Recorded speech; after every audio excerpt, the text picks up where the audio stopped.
Entertainment power dose सम Bigg Boss मराठीचं नवं पर्व इज ऑल अबाउट सरप्राइजेस आणि त्यातलं पहिलं सरप्राईज आपल्या सगळ्यांना आधीच मिळालंय.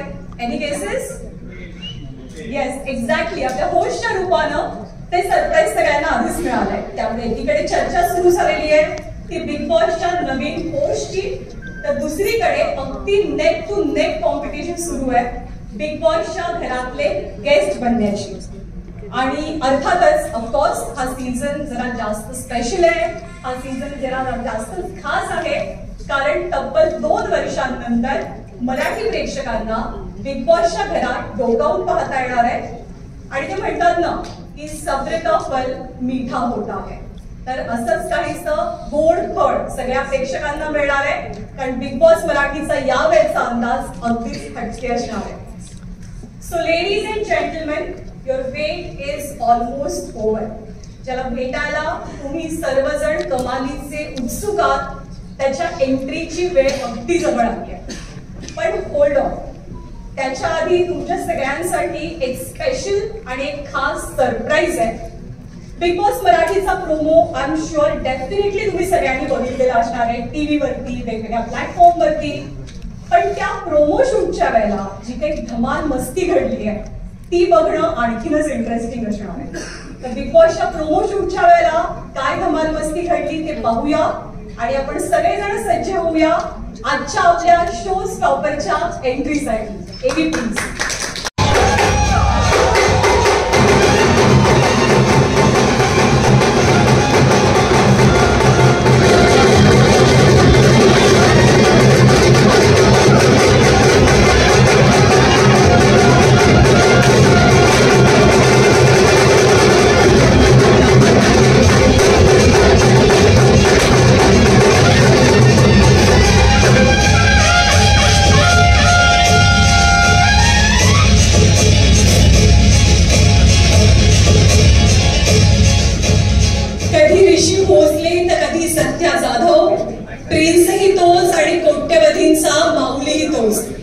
बाभुळगाव ते बॉलिवूड असा आहे ज्याचा प्रवास. Architect, actor, television presenter, film maker, प्रत्येक मराठी माणसाच्या मनावरती अधिराज्य करणारा तो आहे बिग बॉस. स्वागत करूया रितेश देशमुख यांचं. रितेश, मनापासून स्वागत आहे आपलं. लय भारी प्रोमो, लय भारी एंट्री. आता उत्सुकता आहे ती तुमच्या होस्टिंगची. तुम्ही किती आणि कसे एक्साइटेड? सर्वप्रथम वेळात वेळ काढून आपण सर्व इथे आलात त्याबद्दल मी तुमचा अत्यंत आभारी आहे. आणि एवढं सुंदर इंट्रोडक्शन मला 20 वर्षात कधीच मिळालं नाही, त्यासाठी मी तुमचा आभारी आहे. खरं म्हणजे बिग बॉसचा मी प्रचंड मोठा फॅन आहे, या फॉर्मॅटचा, या शोचा. आणि आज ही संधी मला दिल्याबद्दल मी कलर्स टीव्हीचे आभार मानतो. आणि मी प्रचंड एक्सायटेड आहे, कारण हा माझा आवडता फॉर्मॅट आहे. अतिशय एंटरटेनिंग आहे, इमोशनल आहे. आणि कुठेतरी मला वाटतं की प्रेक्षक म्हणून तुम्ही जुळलेच असता. प्रत्येक गोष्टी, ज्या गोष्टी शोमध्ये होतात, पण मला वाटतं की दॅट कनेक्शन जे प्रेक्षकांचं आणि कंटेस्टंटचं असतं, आता होस्ट आणि contestant, it's going to be exciting. Exciting आहे असं तर तुम्ही म्हणालातच. या शो बद्दल जेव्हा तुम्हाला पहिल्यांदा विचारलं गेलं तेव्हा तुमची रिॲक्शन काय होती? माझी पहिली रिॲक्शन होते की खरंच आपण, माझी करायची तर इच्छा होतीच, परंतु ऍक्च्युली आमची टसल बऱ्याच दिवसांपासून चालू होती की कधी होतोय. माझा पहिला प्रश्न कधी होतं, मला करायची तर इच्छा पण कधी होतं हा खरंच फार महत्त्वाचा प्रश्न होता. आणि मला जेव्हा हे सांगण्यात आलं की हा शो ह्या तारखेला होतोय आणि माझ्या 2-3 शूटिंग्स होत्या, पण मी म्हणालो की मी नक्कीच ऍडजस्ट करेन. आणि आय एम एक्साइटेड की 2-3 शूट्स मी अलीकडे पलीकडे पुश केले हा शो करण्यासाठी. होकार देण्याचं एकदम जेन्युइन रिझन किंवा एखादं खूप स्ट्रॉंग रिझन की मला हा शो करायचाच आहे? जो एका शोचा फॅन असतो त्याला जेव्हा ही संधी मिळते तो हो म्हणणारच आहे. आणि होस्टिंग बिग बॉस मला वाटतं की ऑपॉर्च्युनिटीपेक्षा जास्त it's an honour and I am extremely humbled and honoured to be hosting this show. आता एखाद्या टेलिव्हिजन शोचं होस्टिंग करण्याचा तुमचा काही हा पहिला अनुभव याआधी सुद्धा तुम्ही केलेला आहे होस्टिंग, पण आता बिग बॉस साठी काही स्पेशल तयारी केली आहे? आता तयारी सुरू आमची झालेलीच आहे आणि सर्व टीम बरोबर बऱ्याच वेळा आमच्या चर्चा झालेल्या आहेत, ब्रेनस्टॉर्मिंग सेशन झालेले आहेत. परंतु काय की कंटेस्टंट्स कोण आहेत हे मलाही माहीत नाही आहे, म्हणून त्याची अजून तयारी माझी झालेली नाही आहे. फॉर्मॅटची ऑफकोर्स चर्चा झाली कसं व्हायला पाहिजे, रिहर्सल्स पण सुरू आहे आणि अजून होणार पण आहे, बट इट्स एक्साइटिंग. आपण म्हणालात की आपण स्वतः या शोचे खूप मोठे फॅन आहात, तर या शोची अशी एखादी गोष्ट जी तुम्हाला खूप अट्रॅक्ट करते, खूप आवडते? मला वाटतं कुठल्याही शोज चालण्यासाठी ना त्या शोचे इमोशन्स कनेक्ट होणं फार गरजेचं असतं. कंटेस्टंट्स येतात, त्यांच्याबद्दल आपल्याला काहीतरी माहिती असते, म्हणून ते लोक व्यक्ती म्हणून कशी असतात त्या शोमध्ये 10व्या-12व्या दिवसानंतर आपल्याला कळणं सुरू होतं. त्यांच्यावरती जे जे प्रेशर्स असतात, जसं ज्यांना त्यांना सामना करावा लागतो, त्या प्रेशर बरोबर ते कसे होतात, कुठल्या लोकांशी त्यांची मैत्री होते, ते मॉरली कुठे करेक्ट आहे. काय आहे की प्रत्येक जण प्रत्येक वेळी मॉरली करेक्ट असू शकत नाही, आपणही नसतो, कोणी नसतं, परंतु योग्य वेळी तुम्ही काय स्टँड घेता त्याच्याशी ऑडियन्स कनेक्ट होतं आणि ते कुठेतरी प्रत्येक कंटेस्टंटमध्ये इनबिल्ट असतं आणि मला वाटतं की तीच गोष्ट मला फार आवडते. बिग बॉसची खासियत म्हणजे बिग बॉस या शोची जितकी चर्चा होते तितकीच चर्चा त्याच्या होस्टची सुद्धा होते. सो तुम्ही आता त्या क्लबमध्ये आलेला आहात आणि सलमान खान ऑफकोर्स तुमचे सगळ्यात चांगले मित्र, तुमच्या मैत्रीचे खूप किस्से आम्ही ऐकलेत, पाहिले तुम्हाला एकत्र, काही टिप्स घेतल्यात किंवा मिळाल्यात? काय माहिती, भारतात जगात हे हा एक जगातला सर्वात मोठा प्लॅटफॉर्म आहे, जगात कोणीही होस्ट करू शकत नाही. त्यांची एक इनबिल्ट नॅचरल स्टाईल आहे, त्यांचा एक ॲटिट्यूड आहे, त्यांचा एक स्वॅग आहे, तो फक्त त्यांचाच आहे. आणि खरं म्हणजे त्यांना पाहून तर बरंच काही कळतं की कसं इंटरॅक्ट करायला पाहिजे, कुठल्या मर्यादा जपल्या पाहिजेत. आणि कसं आहे की कंटेस्टंट जसे स्टँड घेतात तसं होस्टला सुद्धा स्टँड घेणं गरजेचं असतं. आणि तिथं एक थिन लाईन असते की ती तुमच्या स्वभावामुळे तुम्ही एक स्टँड घेऊ शकता, परंतु एथिकली मॉरली तो स्टँड त्यावेळेस घेणं फार गरजेचं असतं आणि I will try take that stand. तुम्ही खूप मोठे मल्टीटास्कर आहात, तुम्ही ॲक्टर आहात, फिल्म मेकर आहात, प्रोड्युसर आहात, तुम्ही टेलिव्हिजन प्रेझेंटर आहात, आणखी नव्या आता भूमिकेमध्ये तुम्ही येताय, हे स्टार्टअप आहे तुमचा. हे सगळं मल्टीटास्किंग तुम्हाला काय शिकवतं, काय देतं? सर्वात प्रथम ना मी सीकर आहे, मला नवीन नवीन गोष्टी करायची फार इच्छा असते आणि मला जर असं म्हटलं की हे शक्य नाही आहे किंवा अवघड आहे तर मला असं वाटतं की ते सर्वात पहिलं केलं पाहिजे. आणि आयुष्यामध्ये अशा बऱ्याच संधी समोर आल्या आणि आय जस्ट टूक देम ऑल. आणि कसं आहे की इट्स नॉट की प्रत्येक वेळा तुम्ही यशस्वी होता किंवा तुम्ही जे पाऊल घेता ते यशस्वी ठरतं, परंतु प्रयत्न सोडले नाही पाहिजेत. And this is an exciting platform आणि मला वाटतं की सध्या माझ्या आयुष्यात जर काही एक्साइटिंग गोष्ट असेल तर ह्या क्षणी बिग बॉस होस्टिंग आहे. ही तुमच्या आयुष्यातली आताची सगळ्यात एक्साइटिंग गोष्ट आहे. आपण बिग बॉसच्या प्लॅटफॉर्मवरती उभो आहोत, आपण बिग बॉस बद्दल बोलतोय. तुमच्या घरातले बिग बॉस कोण? माझ्याच नव्हे तर सगळ्यांच्या घरात एकच बिग बॉस असतो, तो म्हणजे त्याची बायको. आता आम्ही सगळेजण खूप एक्साइटेड आहोत. तुम्ही जितके एक्साइटेड आहात त्याच्यापेक्षा जास्त उत्सुकता शुअर आपल्या सगळ्यांना आहे, सगळ्या प्रेक्षकांना आहे, तुम्हाला एका वेगळ्या अंदाजात आणि नवीन रूपात बघण्याची. त्यासाठी अर्थात शुभेच्छा सुद्धा आहेत. हा इव्हेंट आपल्याला पुढे न्यायचा आहे आणि बिग बॉसचा हा सगळा मोठा घाट घालण्यासाठी कलर्स मराठी वाहिनी आणि एंडमॉल शाईन इंडियाचे जे पिलर्स या शोच्या पाठीमागे उभे आहेत, तर त्यांना आपण आता मंचावरती आमंत्रित करणार आहोत. Alok Jain, president, general entertainment, Viacom. Kedar Shinde, head programming, Colors Marathi. आणि दीपक भट. ते म्हटलं हे कनेक्शन जे आहे प्रत्येक मराठी घरामध्ये या बिग बॉस मराठीचं कनेक्शन.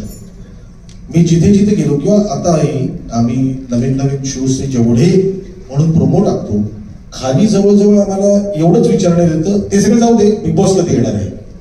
तर हे जे कनेक्शन आहे हे रसिक प्रेक्षकांचं कनेक्शन आहे, हे त्या टेलिव्हिजन ऑडियन्सचं कनेक्शन आहे. आणि त्या ऑडियन्सला आपलंसं कुठलं तरी एक कार्यक्रम असा वाटतो ज्याच्याबद्दल ते इतके एक्साइटेड असतात, आणि ते एक्साइटमेंट आहे big boss Marathi.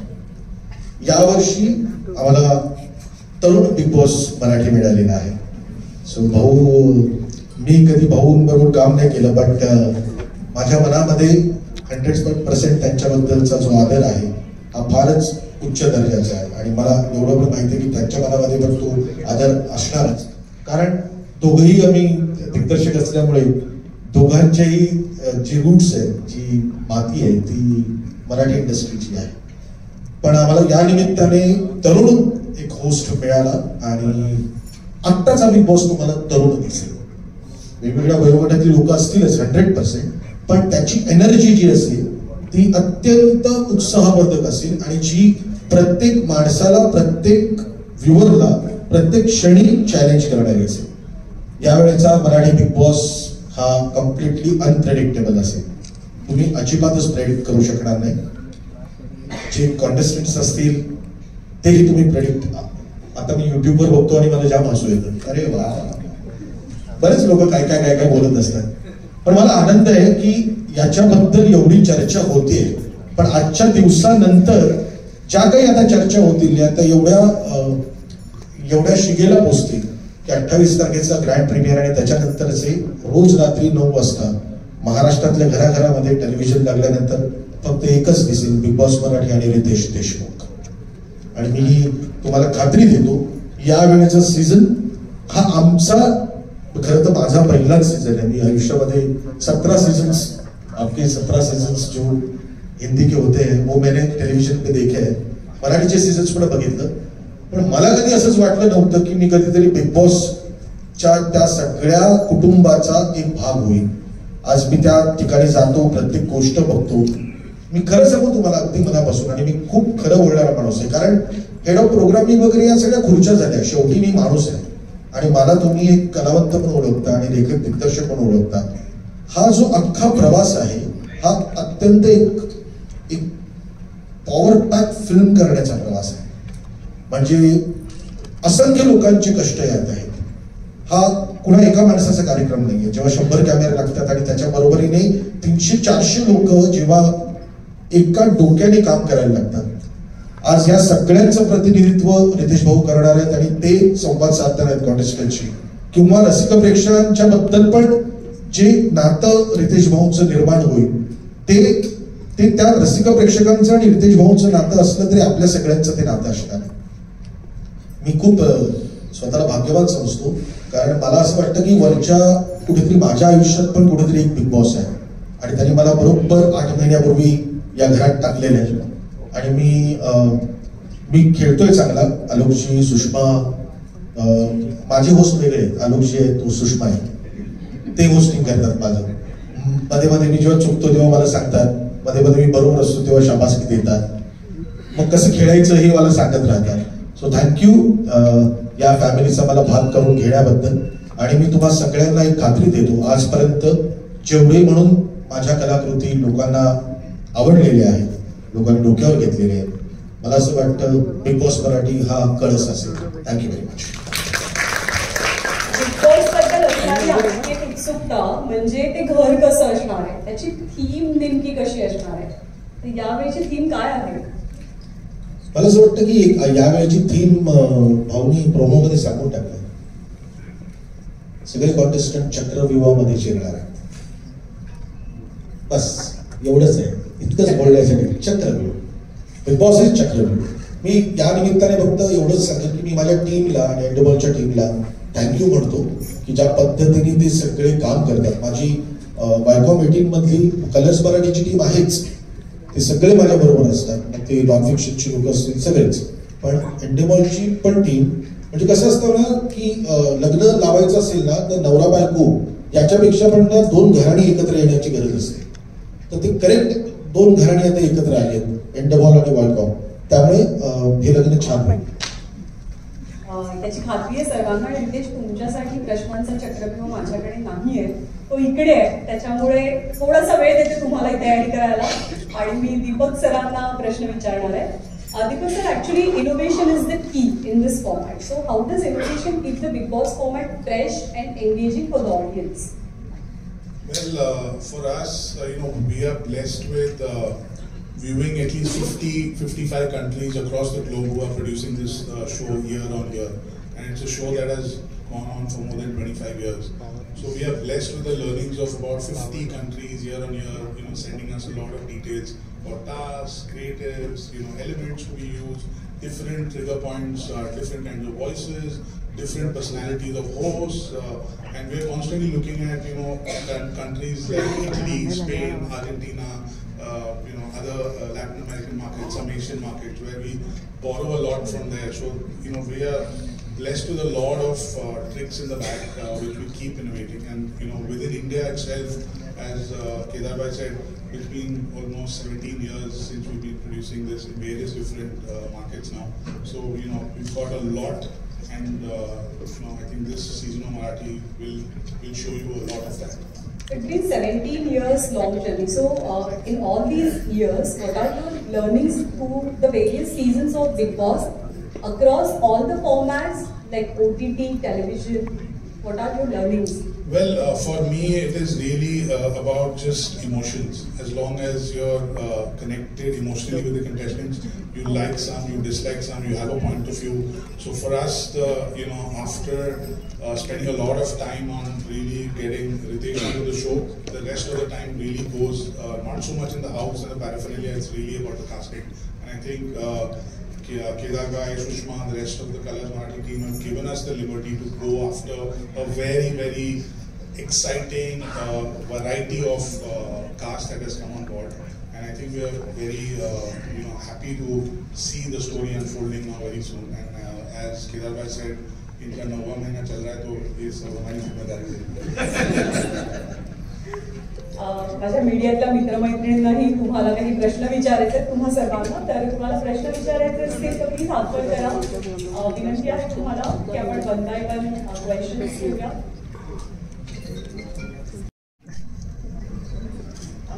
Riteish sir, मेरा सवाल आपसे है.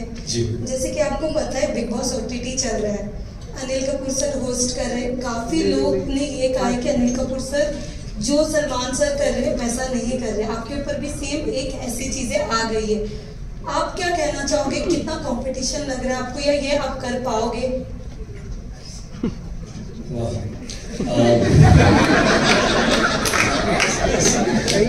सवाल अच्छा है आपका. सबसे पहले ऑफ कोर्स मैंने पहले कहा था कि जो सलमान भाव करते हैं वो वैसा कोई कर नहीं सकता. और अनिल सर को मैं बहुत अच्छी तरह जानता हूँ, मेरे सीनियर है, हालांकि हम एक दूसरे को दोस्त मानते हैं. उनकी अपनी एक स्टाइल है, तो वो अपने स्टाइल के हिसाब से वो होस्ट करें. That's what host is all about. आप होस्ट के लिए जब किसी को चुनते हो तो आप ये चाहते हो कि आप वो खुद अपनी पर्सनैलिटी लेकर आए शो पर और कुछ करें. तो वही मैं कोशिश करूँगा. 2-3 हफ्ते के बाद आप बताइए मुझसे अगर हो पाया तो.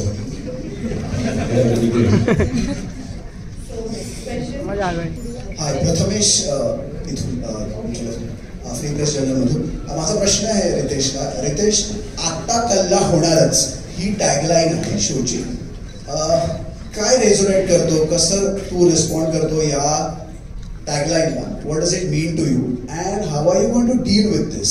आणि मी हा प्रश्न याच्यासाठी विचारतो की इमेज जी आहे, जी आपली एकदम बॉय नेक्स्ट डोअर, एकदम स्वीट चॉकलेटी, तुम्ही रील्स बनवता ती पण तशीच इमेज आहे. या शोचा फॉर्मॅट असा आहे की तुम्हाला अग्रेसिव्ह व्हावं लागतं. तर जर का कुठला कंटेस्टंट मिसबिहेव करत असेल तर ते अग्रेशन कुठून येणार? ते अग्रेशन लयभारी असणार, ते वेळमधून येणार, की तुम्ही एक वेळी होणार तिथे? नाही, काय माहिती का, विनायक म्हणजे मनस्थिती नसतेच कधी, पण वेळ आली की ती तुम्हाला दिसेलच. आणि तुम्ही जर शो पाहाल तर सर्वप्रथम तुम्हाला दिसेल. Hi Ritesh, this is Vaishnavi from CNBC. Sorry. Hi, hello, how are you? Yes, fine. So Ritesh, Mahesh सरांचे आम्ही चाहते आहोत. त्यांनी मी पण त्यांच्या होस्टिंगचे खास करून चाहते आहोत. मी पण मागचे सगळे सीझन त्यांनी खूप म्हणजे सगळ्यांचं मन जिंकलेलं आहे त्यांच्या होस्टिंगने. Do you feel little bit of pressurised की महेश सरांचा तो अग्रेसिव्हनेस आणि ती चावडीवर होणारी सगळ्यांची धुलाई, ह्या सगळ्या गोष्टी, do you feel little bit stress की या सगळ्या गोष्टी तुला याच्यापुढे सांभाळायच्या आहेत, हा सीझन तरी सांभाळायचा आहे? आणि मला वाटतं की महेश सरांनी जे केले त्यांच्या स्टाईलमध्ये केले त्यांनी, आणि he was a fantastic host. आणि आय थिंक मी सुरुवातच केली की to host Bigg Boss is an honour, and to do it after him also it's even a bigger honour. आणि मला वाटतं की जशी जशी परिस्थिती येईल शोवरती त्या पद्धतीने त्यांच्याबरोबर डील केलं जाईल.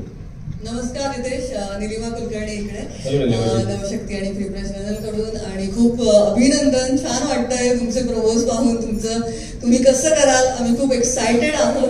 पण मला एक विचारायचं आहे की मागचे जे सीझन होते त्यातला कोणता सीझन तुमचा फेवरेट होता, आणि तुमचे फेवरेट कॉन्टेस्टंट कोणी होते का आधीचे, ते आम्हाला नक्की ऐकायला आवडेल.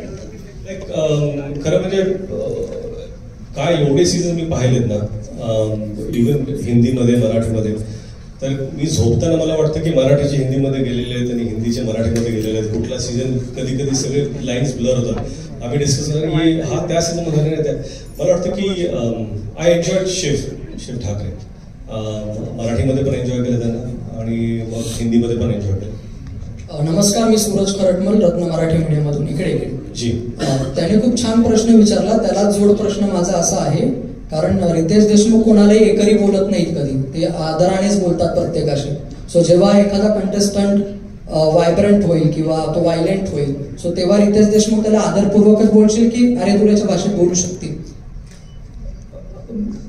कोणाला जर झापायचं असेल तर आदरानेच झापेन मी.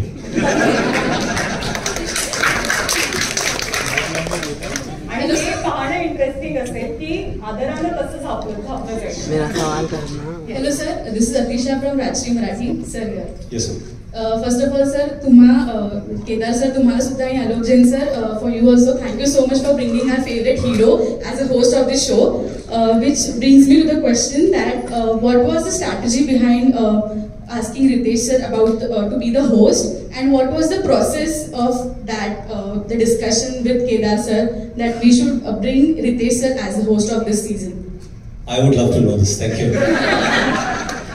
So first of all, as Kedar bhai said, 9 months back he joined. 8 months back he joined. I think we have been always thinking getting a person like him as running the programming of Colors Marathi was a big achievement. So I think we did that job first. And then our thinking always was that, see, the show has done before, and we wanted to mount it very differently. We wanted to mount it in a fashion which is much more youthful, and also which goes to every house. And in order to do that, we were thinking about how do we go about, and we wanted to look at fresh approach across all dimensions: the host, the housemates, the house, the mounting of the show, the team behind it, and all that dimensions we wanted to look at.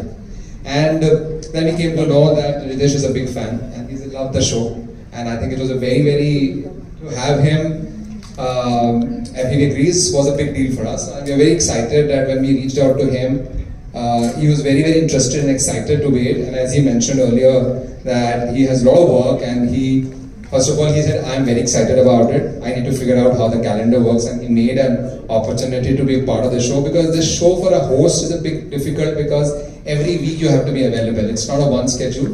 So we are very grateful to him that he was a fan of the show, he liked the show, and he wanted to be part of the show, and he needed a time for making opportunity for us to come on the show. So thank you, Ritesh. No, I just have to add that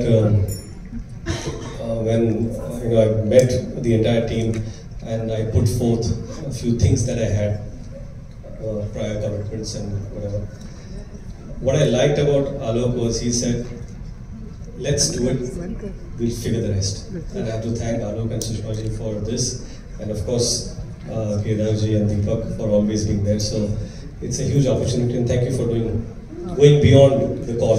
Thank you. नमस्कार, माझा प्रश्न केदार शिंदेंना आहे. Political अशी मालिका घडलं बिघडलं नावात बाबा पक्ष संघटना सगळं नीट ठेवायला लागतं. श्रीयुत गंगाधर टिपरे यासारखी वेगळ्या जातीची मालिका, अक्कबाई हरिश्चंद्र का वेगळा आशयावर आधारित चित्रपट, ते अगदी बाई पण भारी पण इथपर्यंतचा सगळा तुमचा प्रवास, वेगवेगळ्या जातीच्या आणि आशयाच्या मालिका आणि चित्रपट जेव्हा तुम्ही दिग्दर्शित केलेले आहेत, आता पुन्हा एकदा बिग बॉस हा नवा विषय, नवा आशय, तुम्ही एक दिग्दर्शक म्हणून तुमच्यासमोर काय आव्हान होतं? मला आत्ता बोलू नका, मला बाहेरून बघू द्या, एवढंच होतं. आणि एक सगळ्यात महत्त्वाची गोष्ट, मी दिग्दर्शक नाहीच आहे. हा कार्यक्रम इंडिपॉनतर्फे प्रोड्यूस होतो. आमचे नॉन फिक्शनची जी केतन असू दे, त्यानंतर प्रथमेश असू दे, सुगंधा, मोना आणि शांतभाऊ, हे सगळे लोक हे सगळं करतात. मी सांगितलं ना की मला बाहेरून ते सगळं फक्त माझ्या पॉईंट ऑफ व्ह्यू बघायचं असतं. आणि बिग बॉसची गंमतच अशी आहे ना की ते लाईक काय म्हणतात त्याला, पॉपकॉर्न खाल्ल्यासारखं आहे. ते पॉपकॉर्न खाल्ल्यानंतर आपल्या दातामध्ये अडकतं, पण तरी आपण आपली जीभ अशी असं करून पण करतो ना, आणि मग पॉपकॉर्न खायचं सोडत नाही. कधी आपले हात त्या पॉपकॉर्नच्या डब्यात जात असेल तर ते कळत नाही, असा एक तो गेम आहे.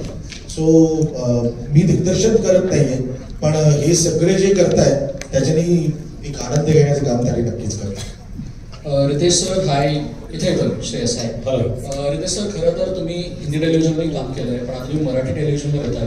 तुम्हाला मराठी टेलिव्हिजनचं काय USP वाटतो ज्यामुळे तुम्हाला इकडे तुम्ही ओढावलात मराठी टेलिव्हिजनकडे? मला वाटतं की रक्तात मराठी आहे, मला स्वप्न मराठीत पडतात, आणि त्यामुळे कुठलीही गोष्ट जेव्हा मराठीत करायची असते तेव्हा मला दोनदा विचार करावा लागत नाही. आणि मराठी माणसाला मराठीची ओढ काय सांगायचं. रितेशची प्रेरणा सकाळ डिजिटलमधून माझं प्रश्न तुम्हाला की जिरेलेजींना काय त्यांचे रिॲक्शन्स होते, प्रतिक्रिया होती, आणि मुलं तेही बघतात का बिग बॉसचे चाहते आहेत? नाही, मुलं पाहत नाहीत बिग बॉस. त्यांच्यासाठी जे घरात होतं तेच बिग बॉस आहे. त्यांना टीव्ही पाहिजे गरज नाही. आणि आय थिंक जिनीला मी जेव्हा पहिल्यांदा कुठलीही गोष्ट माझ्या आयुष्यात जेव्हा घडते तर पहिल्यांदा मी जिनीलाशी शेअर करतो, कारण का त्यांचं ओपिनियन हे माझ्यासाठी खरंच फार महत्त्वाचं असतं. आणि त्यांचं जे मत असतं ना ते नेहमीच माझ्या फेवरमध्ये असतं, की माझ्यासाठी काय चांगलं आहे हे एक पर्स्पेक्टिव्ह ते देतात. आणि त्यांना वाटलं की मला बिग बॉस करणं हे गरजेचं आहे, कारण आम्ही दोघं बिग बॉस पाहतो. त्यांना माहिती आहे की मी किती बिग बॉस शोचा मोठा फॅन आहे. रितेश सर, पूजा इथे. Hi so yes, hello hello, good evening, नमस्कार Riteish ji. Hello ma'am, how are you? So good to see you. Thank you Riteish, same here. Riteish, मनपूर्वक अभिनंदन and congratulations to Colors team. 2 वर्षांच्या दीर्घ प्रतीक्षेनंतर आम्हाला सगळ्यांच्या घरोघरी प्रिय असलेला बिग बॉस पाहायला मिळणार आहे, आणि तो सुद्धा रितेश यांच्या होस्टिंगमध्ये. So congratulation everyone.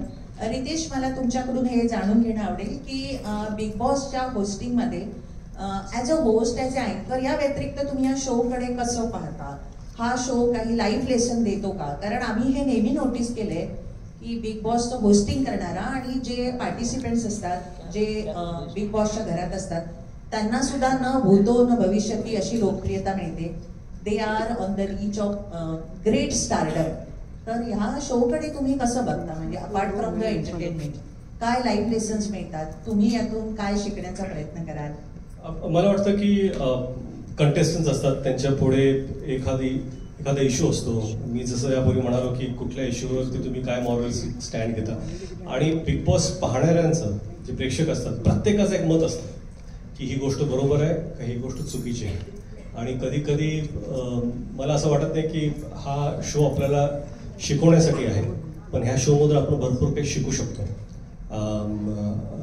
आणि बऱ्याचशा मी कितीतरी गोष्टी शिकलोय बिग बॉस पाहून, किंवा आपल्या पुढे जर अशी काही गोष्ट आली तर आपल्याला कसं रिॲक्ट करायला पाहिजे आणि कसं संतुलन आपलं काय आहे ना, बऱ्याच वेळा झाकली मूठ 1.25 लाखाची असते ना, ते सगळ्यात आयुष्यात ठेवलं पाहिजे आपण.